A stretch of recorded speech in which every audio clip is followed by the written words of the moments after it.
Get ready with me! We're going to bed. Bedtime kami ngayon. So, tutusukan dito. And then, tingnan nyo, nakadamit siya ngayon, guys. Nakapampers. Ayan, oh.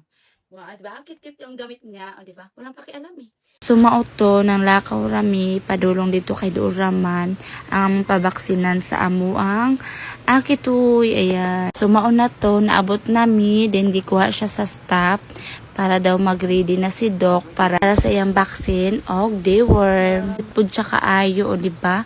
Unsay babe dira?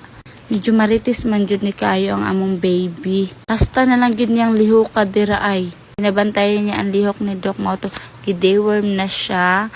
Di ba, behave kayo na siya pag i-deworm siya. Lami siguro na kayo, nag-behave naman siya. Pero, gi-injikan dayon siya.